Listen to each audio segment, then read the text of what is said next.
Peace, peace. Shalom, shalom. Shalom.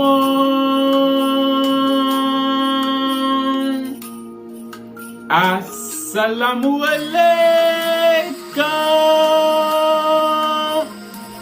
And welcome to another day to labor in the vineyard of the Most High with your brother. Another day to get in the Word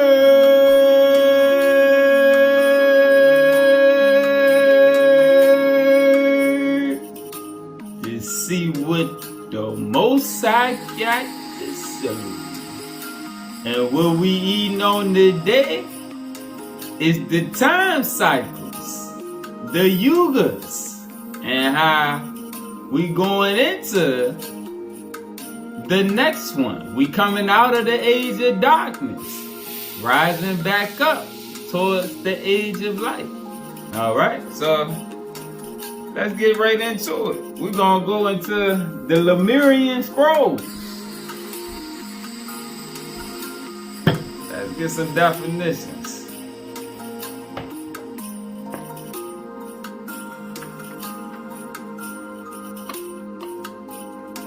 We're going to start off with the definition of the central sun. All right. The central sun, the center that each galaxy revolves around. All right. So our Milky Way galaxy, we got a sun for this solar system, and then there's a larger sun that the galaxy as a whole revolves around. All right. The center that each galaxy revolves around, which emits life-giving rays and contains an opposite force to each sun within each solar system, down to the yellow. Because of the center's strong gravitational pull, all matter in the galaxy is caused to move in a circular orbit around it. The Lemurian scrolls explain that the obscuration or release of the life-giving rays emitted from the central sun as our Milky Way galaxy moves around its center causes the 4 Yugas to be experienced by our solar system. Next, the cosmic cycle. One of the infinitely recurring periods of the universe. These cycles are measured in periods of progressive ages. The smaller cycles, called Yugas, are known as the Sat, Treta, Vapara, and Kali, which repeat themselves in that order. It's a descending order from the Sat all the way down to the Kali. All right, back up again. With the Sat Yuga being the longest and the Kali Yuga the shortest. The comparison is often made of these ages with the cycles of the day. Sat Yuga being morning unto noon, the period of greatest light or enlightenment. Treta Yuga, afternoon. Vapara, evening, and Kali Yuga, the darkest part of the night. Yuga, a period or age, one of 4 ages in which our solar system experiences graded levels of consciousness. Sat, Treta, Vapara, and Kali. In the first period, Dharma, or the true teaching, and virtue reign supreme. But as the ages revolve, the rays of the central sun diminish by 1/4 in each, and ignorance and injustice increase. At the end of the Kali Yuga, the cycle begins again with the Sat Yuga. All right, and right now we're coming out of the age of the Kali Yuga. That's why the awakening is happening. All right, let's go into the seventh superscript. Let's go into the seventh superscript.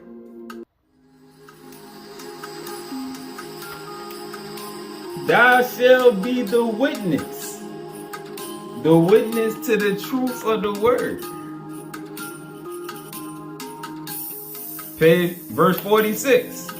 The Yugas are often thought to have begun with the Satya, the spiritual Yuga, the first one. Then creative life moved to the Treta, the mental age. Next, the Vapara, the energy age. And we are now in the Kali, the age of contention. Our cycle continues then from the Kali Yuga to Vapara to Treta and ultimately back into the Satya to complete the circle or the cycle. All right, and I know we just read two different versions, all right, which Lemurian scrolls say we go right from the Kali back to the Sat Yuga, but I take Enoch word overall, all right, and we got a picture we're gonna show, all right, because it's a gradual work your way back up. All right, so now that we're coming out of the Kali, we're going back to the Vapara, then back to the Treta, and then it goes back to the Satya. This confirms what Enoch showed me, how we have been in a retrogressive evolution. But shortly, the pattern will be moving towards ascension. Yet, with freedom of spirit, one can overcome the time chronicles, including being confined to a singular yuga by moving beyond the singular space-time reality. And let's talk about advancing in consciousness like we've been going through the previous lessons. But let's show the picture of the yuga cycles, which encompass the earthly realms of experience. And you see, like we read, the Sat Yuga or the Satya is the longest. That's the golden age, all right? That's when everything is at its peak. That's when the Adam Cadmon was still down here like we read in yesterday's lesson, all right? Still floating around. The children of light, down to the Treta. Then the Vapara. And then you see the Kali is the shortest, all right? And now we're coming out of the Kali, we're going back up to the Vapara, the Treta, and the Satya. All right, it's a revolving cycle. All right, but let's read more about it. Let's go back to the Lemurian scrolls. Page 248. The Golden Age, or Satya Yuga. In the Golden Age, the earth remains in constant communication with beings of different planets and planes of existence. Remember yesterday's lesson where the Adam Cadmon were working on 24 different dimensions, 24 levels?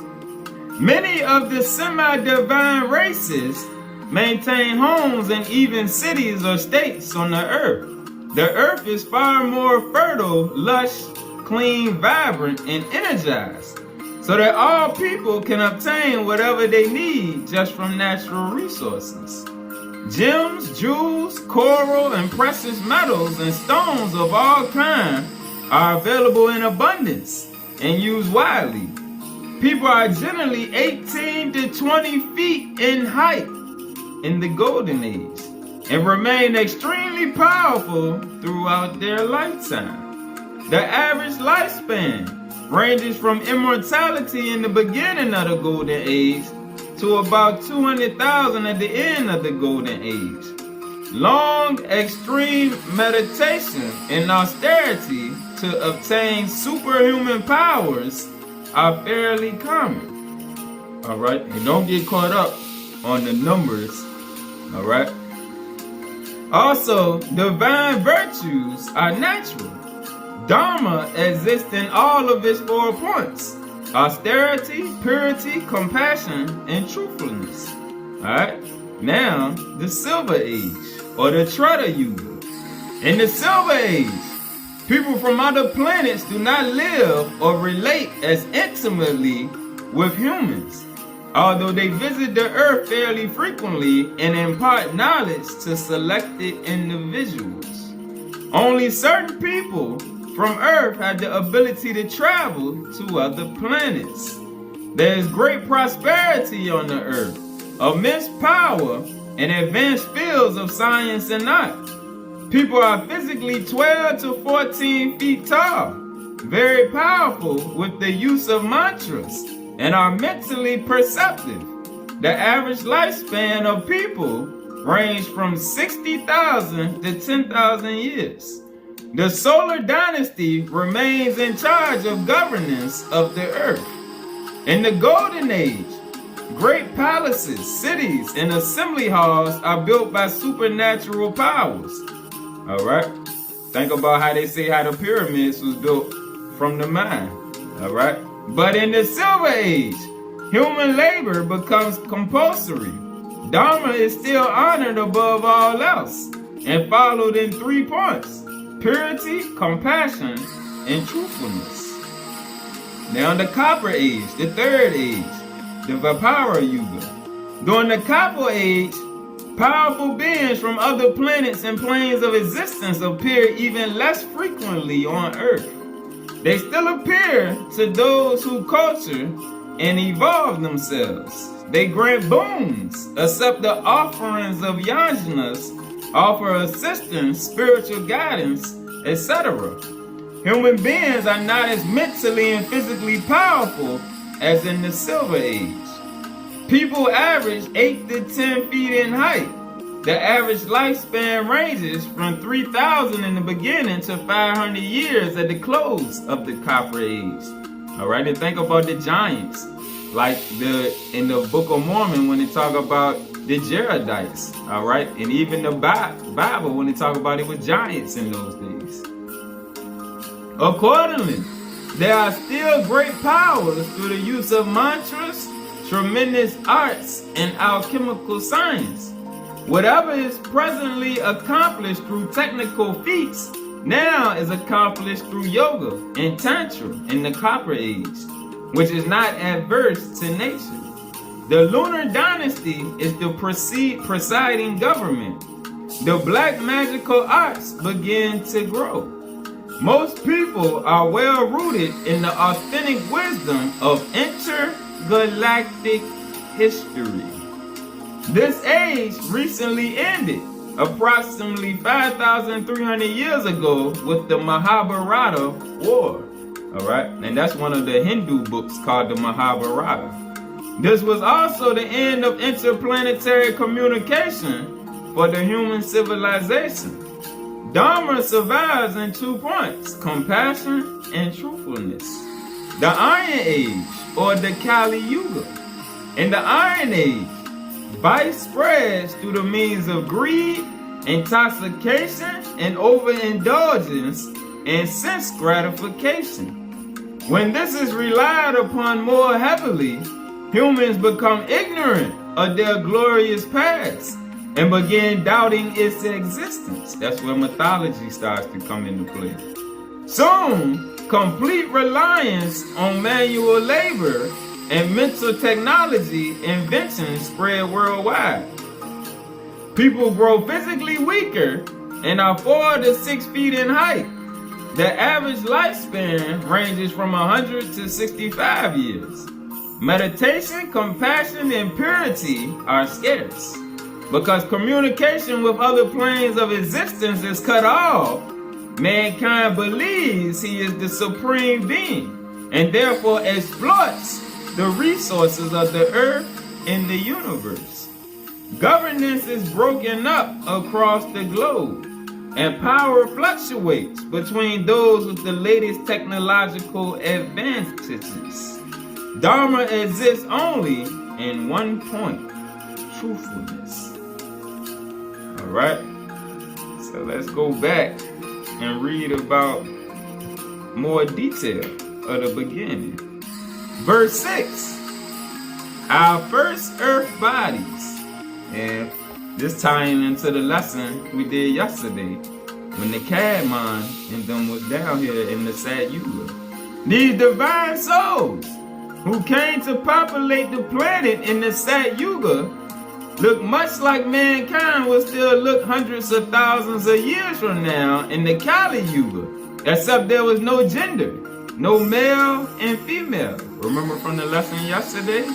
Or such a thing as death, or reproduction, or even sleep.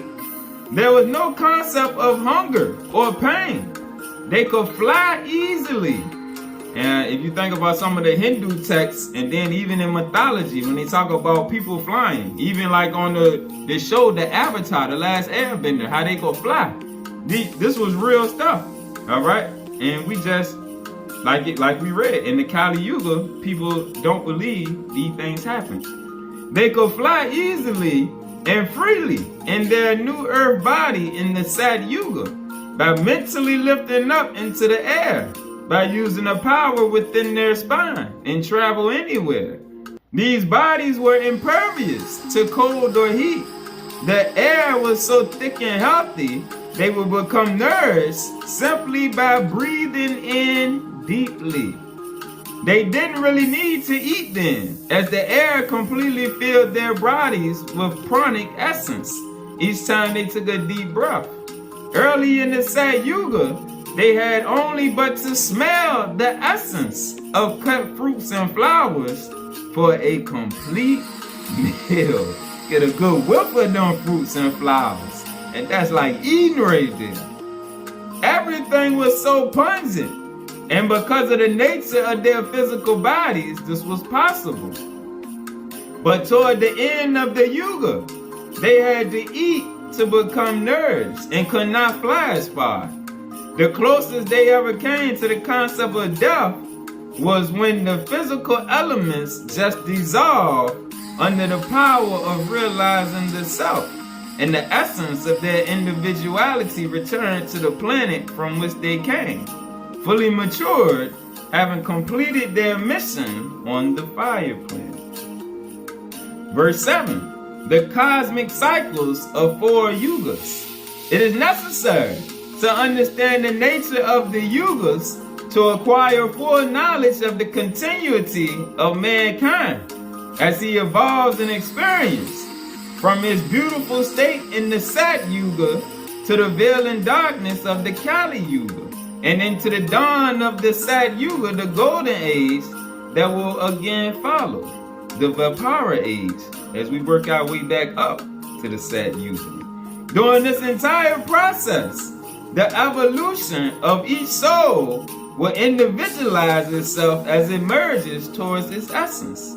The Satya Yuga, the Treta Yuga, the Vapara Yuga, and the Kali Yuga are the names of these 4 divisions of planetary radiation, and they repeat themselves in that order, with the Sat being the first and the Kali being the last. Verse 10, the duration of the yugas. And this is why we don't get too caught up on the Gentile numbering system and all these numbers they throw at us. The yugas are calculated by a span of vibration, not by numbers, but by a span of vibration. Our Lemurian calculations of time would not be translatable into calendars of the Kali Yuga. So at that time, there would be confusion about the length of time each yuga is supposed to contain. But it is discernible when another yuga is imminent by the changes that occur within the population. Dawn of the glorious Satya Yuga. The Satya Yuga is always the time of dawn, of birth, of awakening into the fullness of the soul. It is a time of total light with no confusion of the forces, as latter begins to exist at the wane of the Treta Yuga and through the Vapara in the Kali. Everything existed in its fullness in the Satya Yuga, with a total and open giving of all the world's goods, physically, superconsciously, and intellectually between beings, oneness. There was no feeling at all of personal ego. In the Kali Yuga, there will exist feelings of possessiveness or difference, one from another, resulting from the change in the great mind flow of the Yugas, as souls become caught in the animal and human evolution as a result of the shift towards darker states of consciousness. They will suffer the constant acquiring of yet a more dense body from birth to birth in the darkness of the Vipara and Kali Yugas until the Sat Yuga dawns again in light and glory. As the galaxy rotates into the second relationship with the cosmic sun, the space and mind flows persistent in and through the earth are those of the Treta Yuga. Pause. Let's get the definition of the cosmic sun. Alright? It's really just speaking on the inner light, similar to the Ein Sof in the keys. Alright? The cosmic sun is the ever-present one spiritual sun and source of life-giving rays that emanate out of each galactic central sun, and which are also all pervasive and within everything. The cosmic sun, also called the universal sun, exists at the most subtle level of creation, the Shekinah universe as the keys call it, at the core of existence, on the brink of the absolute. Alright? The cosmic sun is also the timeless, causeless, spaceless, formless power, existence and non-existence that sustains all form, as detached from it, but because of its existence within everything, atoms, molecules, and quantum particles, is present everywhere, at all points of time and space, as the sustainer of the causes of the changing forms within it. This mystery has to be realized to be known. Absolute reality versus the relatively real. That is the mystery.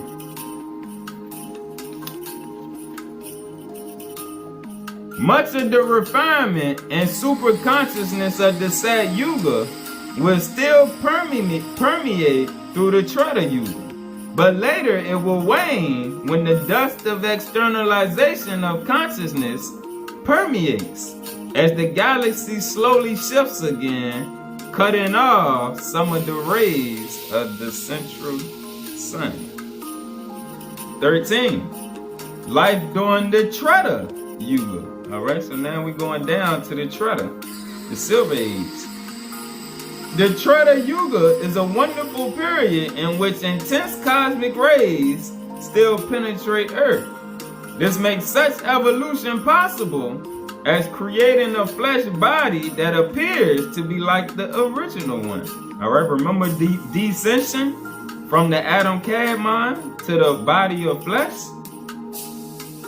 This makes such evolution possible as creating a flesh body that appears to be like the original one for these celestial beings caught in animal reincarnation cycles to inhabit. These flesh and bone bodies will last through the Vipara and Kali Yugas until the strong vibration of the next Sat Yuga, which will actually be the Vipara Yuga, which comes after the Kali, comes to cause their liberation and permit many of us to leave this planet. These final humiliations and struggles within the instinctive area of externalized mind, viewing everything outside of yourself, through the darker yugas, will get a final polish sanctifying our divinity. It has been observed now that we are approaching the end of the Treta Yuga that a sense of fear is being experienced for the first time as a result of eating wrong kinds of foods, along with losing some of the personal abilities to fly. Alright? So in the Treta, the Silver Age, they started getting trapped. Verse 19, the sublime era called the Treta Yuga. During the Treta Yuga, the earth has been lush and wonderful, for those souls who avoided the animal world, the world of flesh and blood, and continue to fulfill their evolution on earth without interruption in their original bodies. All through this time, we greatly perfected laboratory-like monasteries, working to help those who were captured. Now you think about, because in this book they talk about a lot of the temples and monasteries, and if you think about ancient Egypt and ancient India, Hindustan, they had a whole lot of temples dedicated to the gods. All right, and what you will learn through this book right here is the gods actually, which we're gonna read about them, called the Mahadevas, similar to the Elohim and the higher up beings, actually came down and taught men in those temples. So those temples actually was used by the higher up evolution to teach man, just like it says right here. All through this time, we greatly perfected laboratory-like monasteries, working to help those who were captured. We all lived together in absolute blissful harmony, and the world was a beautiful place. Everyone was creative and well occupied with various mental activities rather than those of a physical nature. All was ever in a state of total completion at each point in time, due to the nature of the Yuga in our culture. Even when the original body was lost to a hungry animal, this did not disturb the inner equanimity. It will be only in the end of the Vipara Yuga and into the Kali that this completeness of culture and natural expression of soul will be lost. And the division between the inner and outer worlds, all right, our inner planes of existence and our outer planes will become a great barrier. It is predicted. And that's just speaking on the veil.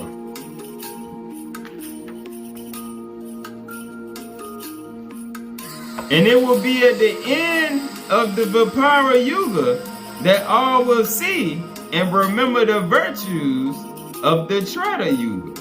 All right, so they send back reflecting on the previous age.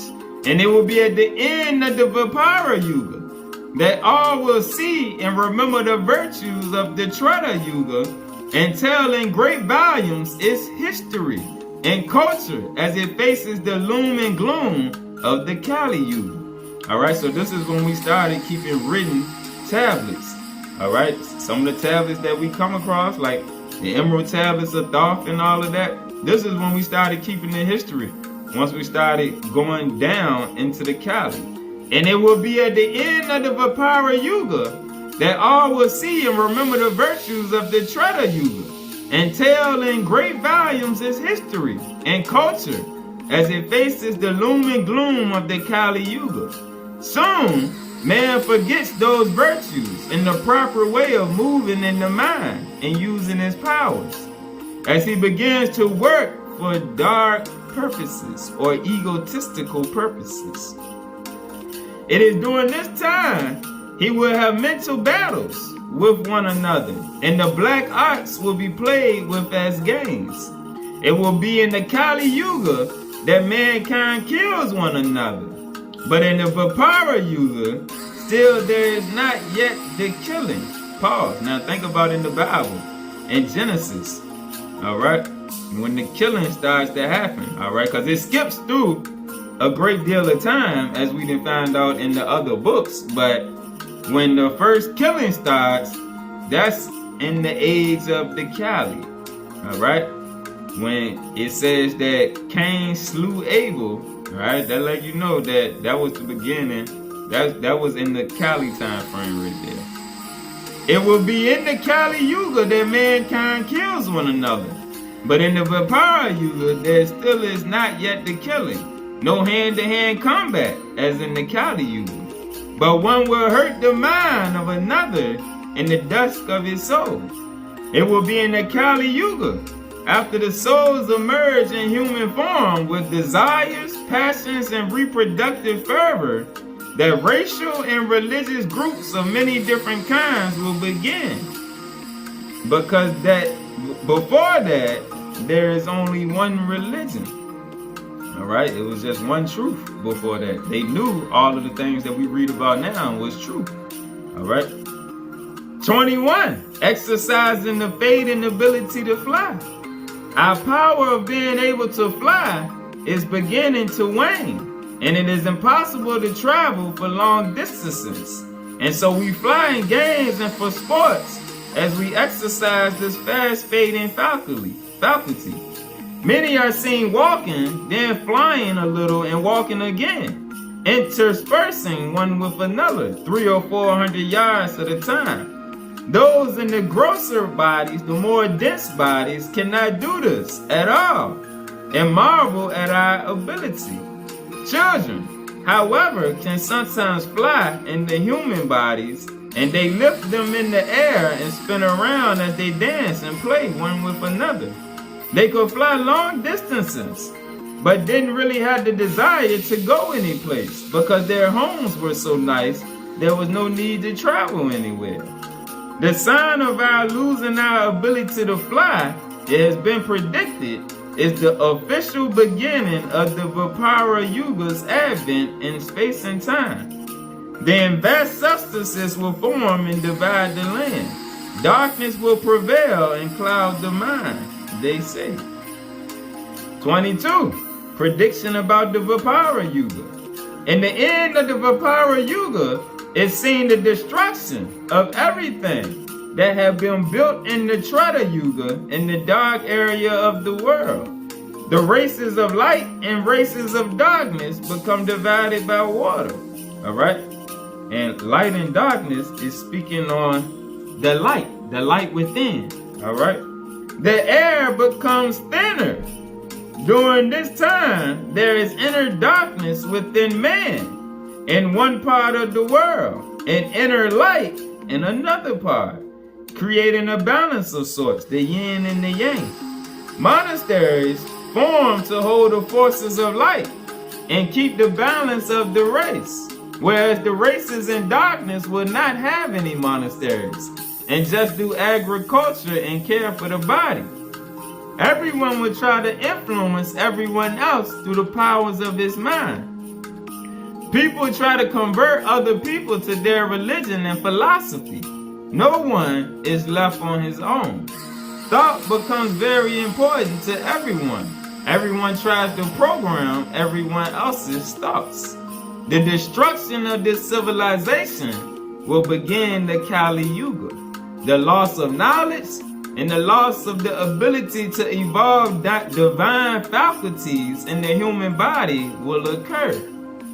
Great knowledge, however, will be forced through certain souls by the Mahadevas. Those are the gods, all right, or the angels as the Bible called them, who will speak it and write it through the Kali Yuga to stabilize the belief in the culture the prophecy states. So again, great knowledge, however, will be forced through certain souls by the Mahadevas, who will speak it and write it through the Kali Yuga to stabilize the belief in the culture the prophecy states. And that's when they started putting together the scriptures also, along with the tablets we read about.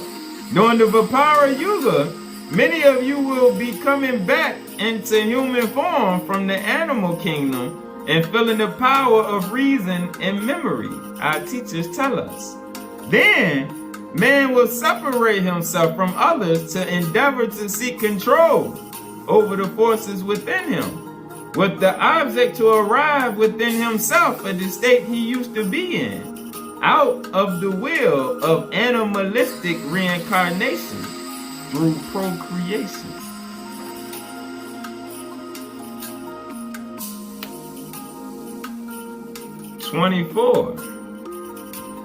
The central sun's rays in the Sat Yuga. Cosmic rays from the central sun will become stronger and stronger, heralding the dawn of the next Sat Yuga.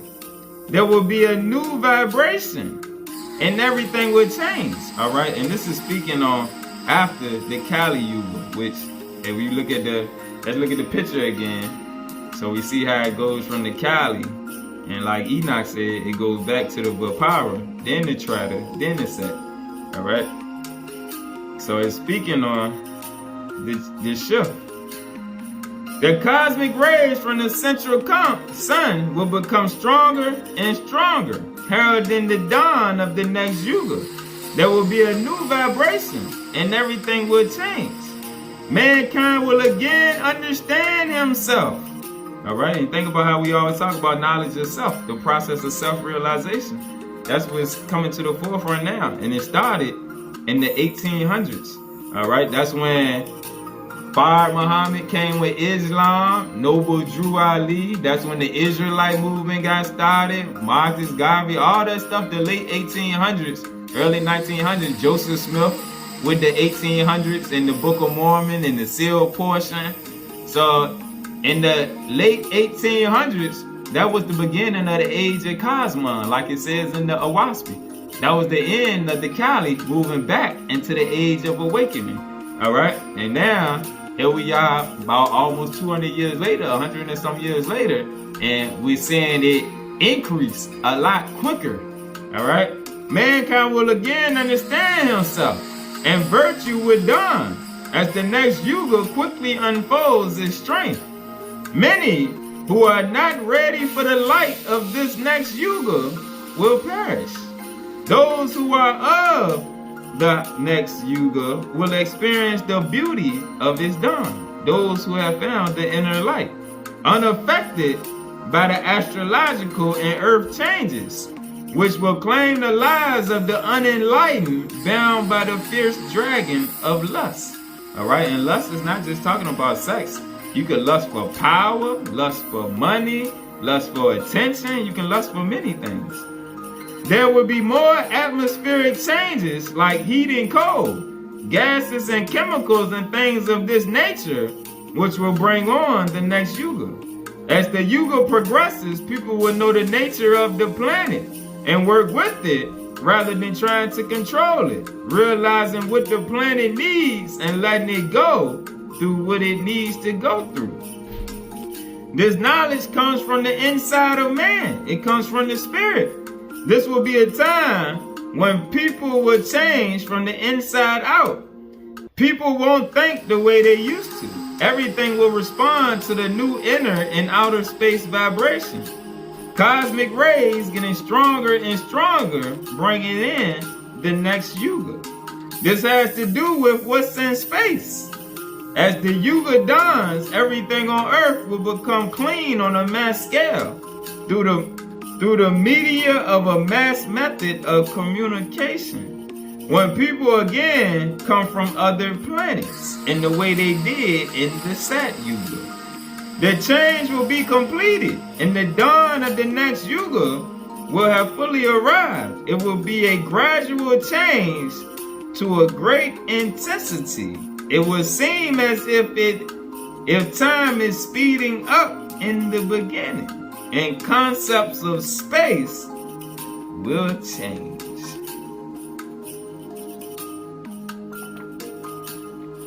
'43. Now let's read about the Mahadevas, mankind's divine guidance.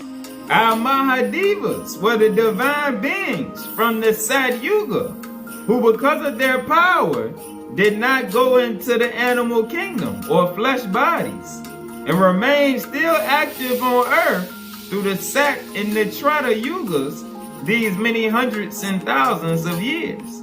Now, towards the end of the Treta Yuga, the most prominent of them are the ones who were the leaders of major groups of us to this planet then. And they would tell us, and they tell us they will incarnate into flesh and bone bodies during the Kali Yuga to help the celestial souls at that time, as contact from another planet or the inner mind of this one will be almost totally impossible. It is hard for us to conceive that this light will not remain in the minds of all of us as the Vipara Yuga begins. But our Mahadevas kept admonishing us to prepare and taught us how. They said that getting the physical body with the 3 lower chakras was our way to realizing the self. They told us they would help us adjust and learn how to use our physical bodies in order to anticipate events and coordinate our lives. Towards the end of the Vapara Yuga, new magnetic forces will begin to develop so very strongly on the planet as the gravity of the earth gets stronger and stronger, and nothing floats in the air anymore. Alright, so as we went into the Kali Yuga, the atmosphere changed. Alright, and that's why right now, the atmosphere is changing again as we're coming out of the Kali Yuga. These forces will be new to the people, and they will not quite understand them soon enough to protect themselves, and will become vulnerable to the magnetic pulls and begin to become confused. One of our Mahadevas carefully explained to us from the platform. We listen, but we do not understand all that we hear. Now, the mental communication is excellent. All of us know everything that occurs. We have circular mental vision. And if some kind of out of the ordinary experience happens to one of us, it happens to all of us. This is the way we evolve. Because in that time frame, there was still a oneness in the spirit. Alright? So that shows us the different ages and how now we're going back up into the Vapara age. Alright? And the atmosphere is shifting, the poles are shifting. Alright? The cosmic rays, the radiation is raining down to those that are able to absorb the frequencies so that we can rise back up. And soon, the Mahadevas will make their way back. Alright? Peace.